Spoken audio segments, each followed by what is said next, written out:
terms of the current codes, I don't see anything that really restricts that. The only thing I came from where I grew up was in Virginia Beach, Virginia, which when 1950 something, I won't tell you when, that I moved to Virginia Beach as a child. My parents did. It was a county at that time. They took the entire county, incorporated into a city. Sounds a bit familiar, that there's all those Milton, the entire county, but they took the entire county of Virginia Beach, incorporated into a city. Very rural, had oceanfront resort area, and that was basically the business part of the city. Well, today Virginia Beach is by far the largest city in Virginia, with like almost 500,000 in population. It's grown. And there's a lot of interaction between the agriculture, which was really active agriculture, wasn't just, an estate or a horse farm, something like that, but there's a lot of active agriculture too. Putting things in place that inform someone buying in the area, that there are activities that could affect them living there, even though they realize they're living there, such as smell from agricultural activities, even to the point that people riding their horses on the road don't step in the I got you. and the horse pie. So I believe that needs to happen in terms of, because the two communities can coincide, can live together very well.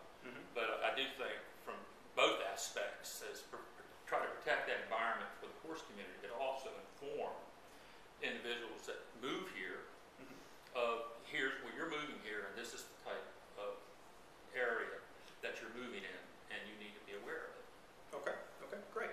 Okay, number 4, Milton's Code of Ordinances currently forbids businesses from having fluorescent lights, including neon open signs. Yet many businesses flaunt this law either willfully or inadvertently. If elected, would you enforce this ordinance, or do you feel it is too strict on local businesses? Well, I'll say the same thing you hear even on the national platform. Small business is the backbone of this country. The backbone of this city, to tell you the truth. I mean, I believe Milton needs to be business friendly and to help business. I've been in business for myself. I owned the business in Virginia.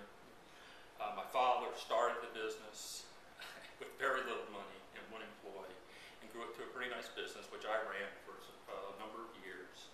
And it's like to meet payroll. Now, mine wasn't a retail business, so we didn't have the open for business sign to click on. But to run a retail business is tough. My wife ran a shoe shop in Cape May, New Jersey. Had a little retail shop. And so you want to do whatever to attract people to come into your business. A small open sign, limit the size of it. I'm not talking about the Vegas Strip. I don't want to see that, or the Boulevard on Wheels. But in terms of a small business sign that says open on it in fluorescent, and some people consider fluorescent art. I mean, you can buy True. Neon art. So it's pretty cool, actually. You may own some, I don't know. I do. Okay. I don't either. But to have something like that to at least help someone, inform someone that we're open for business, please come on in. I really don't see that a problem. Now, in terms of having an obnoxious or just a large flashing lights and all that, I don't believe we need that. Sign ordinance is, again, it's a very controversial subject everywhere. Virginia Beach, again, I'll go back to where I have a lot of experience in Virginia Beach. We went through a lot of iterations with signs, banned billboards. That's another thing that recently been in the paper about the billboard rights and people that have billboards being able to use them. But the city of Virginia Beach banned billboards unless you already had a site. They couldn't take it away from my grandfather, but didn't really want to see anymore. And Virginia Beach is a big city and big resort town and everything, so it would probably be more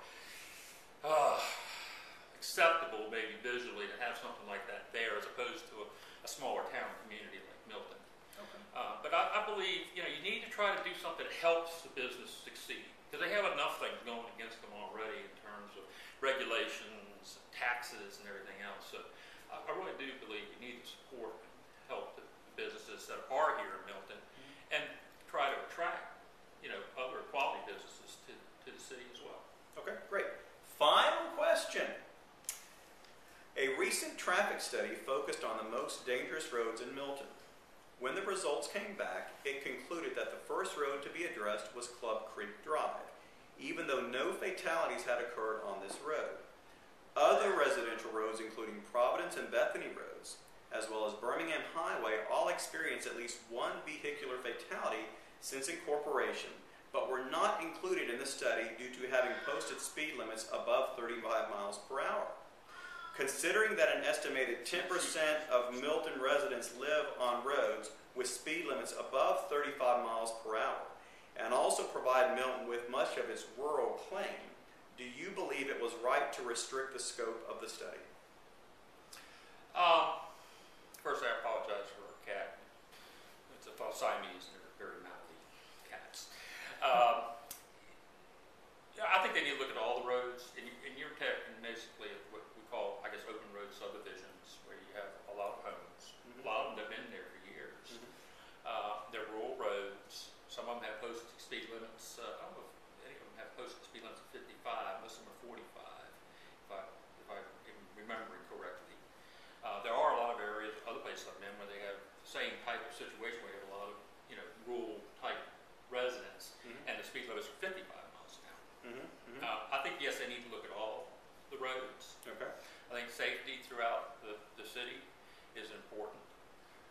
I would like to, I've talked to you before about this. You have indeed. I know this is something that's a big thing as far as an issue for you personally. That, how, this is just an idea, and this is what I want to say. These are types of things I would like to bring to the council, because I feel like, because of my background, I consider myself a problem solver, and try to come up with good ideas to help solve problems, not create problems, but solve. How you go in, especially on interstate, but even other roads, they have work zones, and they put up these signs that say you're in a work zone, and speed and traffic speed fines double in these zones. I believe the city could actually look at, in areas such as along these roads like that, where there are a certain density, it has to be based on the density of the homes in that area. They actually create what is like a safe zone, where they don't lower the speed limit, but they tell you you're going through a residential zone or something, and that within this area, if you're stopped for speeding, the speed fine is going to be double what it would be normally. Or just say speeding fine is going to be $500 if you're stopped for speeding in this area, whatever, set that. I think usually they say double what what the usual fine is, which nowadays traffic fines are fairly high. And to do something like that, at least would help make a person think twice before they just go speeding down an area that has driveways coming out on them. So by maybe at least creating a atmosphere more for safety. It's kind of like, I know, again, back in Virginia, they had no drug zones or schools, where if you're in that zone and you're caught with drugs, it's a big felony. The prison time is a lot more. This is totally different than speeding, but it's kind of like that. You create a zone that has special provisions in it for certain types of